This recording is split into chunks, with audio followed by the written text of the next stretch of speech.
दोस्तों, आज के वीडियो में हम भगत सिंह के बारे में चर्चा करेंगे। ये हमारा नया वीडियो होगा और बहुत ही कम एज में इनको फांसी दे दी गई अंग्रेज़ गवर्नमेंट द्वारा, जो कि एक तरीके से रेवोल्यूशन को दबाने के लिए, ताकि इनकी पॉपुलैरिटी बहुत ज़्यादा हो गई थी। इसलिए अंग्रेज़ गवर्नमेंट ने इनको बहुत ही कम एज में किसी तरह फांसी की सज़ा दे दी, ताकि भारत के जो स्वतंत्रता संग्राम है उसको पीछे रखा जाए। तो मैं भगत सिंह के बारे में जितनी भी जानकारी मुझे पता है आपको बताना चाहूँगा। भगत सिंह भारतीय क्रांतिकारी और स्वतंत्रता सेनानी। 1907 में इनका जन्म हुआ, 1931 में इनकी मृत्यु हुई, वो फांसी दे दी गई। भगत सिंह का जन्म 28 सितंबर 1907 को हुआ और वीर गति इनको 23 मार्च 1931 को। भारत के एक महान स्वतंत्रता सेनानी एवं क्रांतिकारी थे। चंद्रशेखर आज़ाद व पार्टी के अन्य सदस्यों के साथ मिलकर इन्होंने भारत की स्वतंत्रता के लिए अभूतपूर्व साहस के साथ शक्तिशाली ब्रिटिश सरकार का मुकाबला किया। पहले लाहौर में बनी बर्नी सैंडर्स की हत्या और उसके बाद दिल्ली में केंद्रीय संसद यानी सेंट्रल असेंबली में बम विस्फोट करके ब्रिटिश साम्राज्य के विरुद्ध खुले विद्रोह को बुलंदी प्रदान की। उन्होंने असेंबली में बम फेंक कर भी भागने से मना कर दिया, जिसके फलस्वरूप अंग्रेज सरकार ने उन्हें 23 मार्च 1931 को उनके दो साथियों राजगुरु और सुखदेव के साथ फांसी पर लटका दिया। ये उनका शुरुआती बताया हुआ है।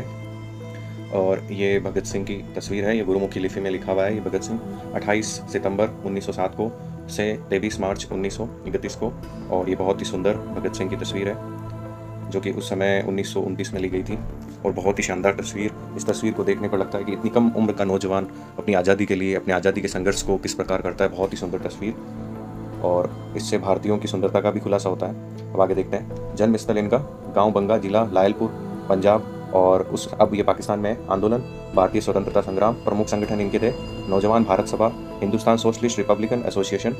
उसके बाद आगे देखते हैं।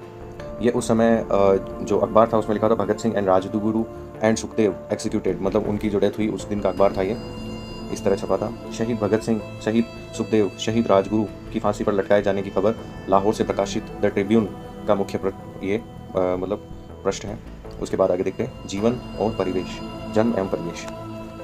जन्म एवं परिवेश में देखते हैं। भगत सिंह का जन्म 28 सितंबर 1907 को कृष्ण पक्ष सप्तमी को प्रचलित है, और परंतु तत्कालीन अनेक साक्ष्यों के अनुसार उनका जन्म 27 सितंबर 1907 को एक सिख परिवार में हुआ। उनके पिता का नाम सरदार किशन सिंह, माता का नाम विद्यावती कौर था। यह एक किसान परिवार से थे। अमृतसर में 13 अप्रैल 1919 को जलियांवाला बाग हत्याकांड में भगत सिंह की सोच पर गहरा प्रभाव डाला था। लाहौर के नेशनल कॉलेज में पढ़ाई छोड़कर भगत सिंह ने भारत की आज़ादी के लिए नौजवान भारत सभा की स्थापना की। नौजवान भारत सभा की उस समय उन्होंने स्थापना की थी लाहौर में पढ़ाई छोड़ के। वर्ष 1922 में चौरी चौरा हत्याकांड के बाद गांधी जी ने जब किसानों का साथ नहीं दिया, तब भगत सिंह बहुत निराश हुए। उसके बाद उनका अहिंसा से विश्वास कमजोर हो गया और वह एक निष्कर्ष पर पहुंचे और सहस्त्र क्रांति ही स्वतंत्रता दिलाने का एकमात्र रास्ता है। इसके बाद वे चंद्रशेखर आज़ाद के नेतृत्व में गठित गदर दल के हिस्सा बन गए।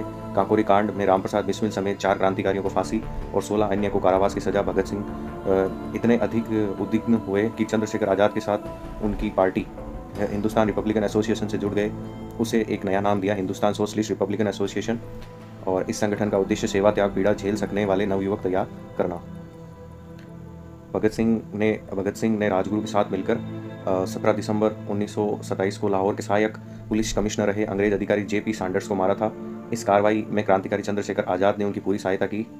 क्रांतिकारी साथी बटुकेश्वर दत्त के साथ मिलकर भगत सिंह ने वर्तमान में नई दिल्ली स्थित ब्रिटिश भारत की तत्कालिक सेंट्रल असेंबली सभागार संसद भवन में 8 अप्रैल 1929 को अंग्रेज सरकार को जगाने के लिए बम और पर्चे फेंके थे। बम फेंकने के बाद वे वहीं पर दोनों अपनी गिरफ्तारी भी उन्होंने दी।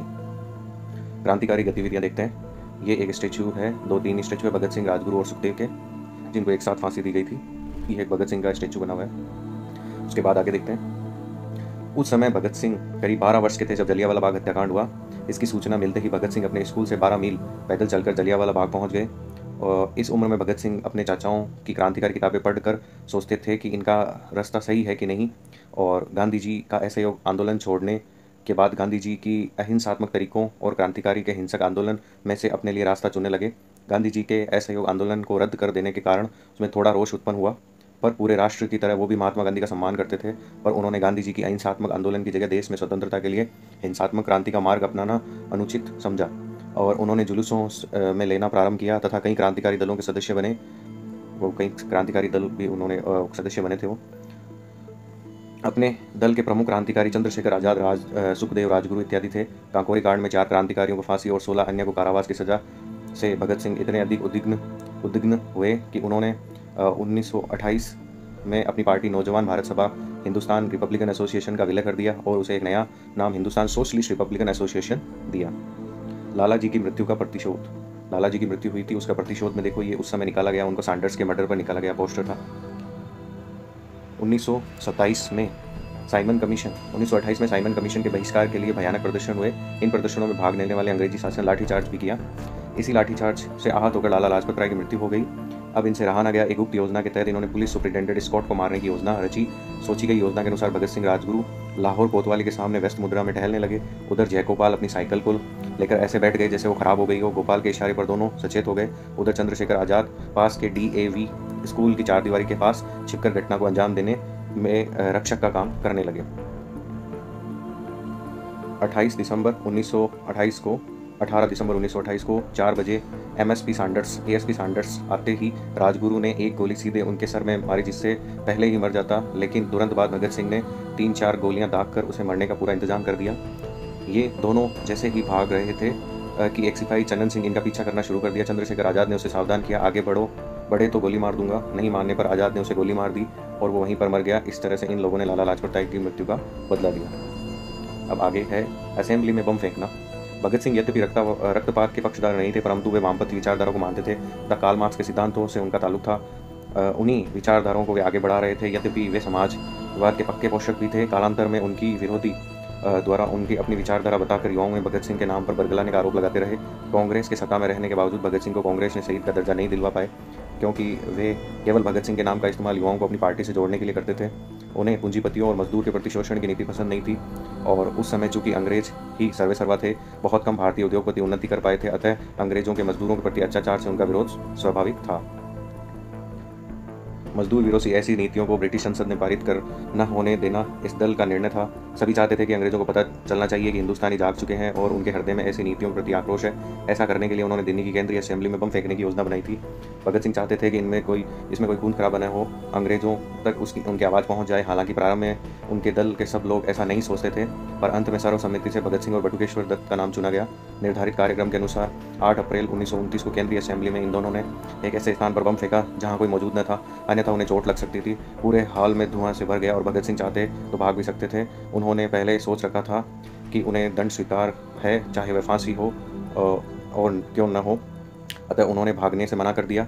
उस समय दोनों खाकी कमीज में और निक्कर पहने हुए थे। बम फटने के बाद उन्होंने इनकलाब जिंदाबाद, साम्राज्यवाद मुर्दाबाद का नारा लगाया और अपने साथ लाए हुए पर्चे हवा में उछाल दिए। इसके कुछ देर बाद पुलिस आ गई और दोनों को गिरफ्तार कर लिया गया। जेल के दिन ये उस समय सिंध से प्रकाशित बिस्मिल की आत्मकथा का पृष्ठ, यही पुस्तक भगत सिंह लाहौर जेल में भेजी गई थी। अब ये इसका फर्स्ट पार्ट था, सेकंड पार्ट मैं अगले वीडियो में इसका लाऊंगा। धन्यवाद।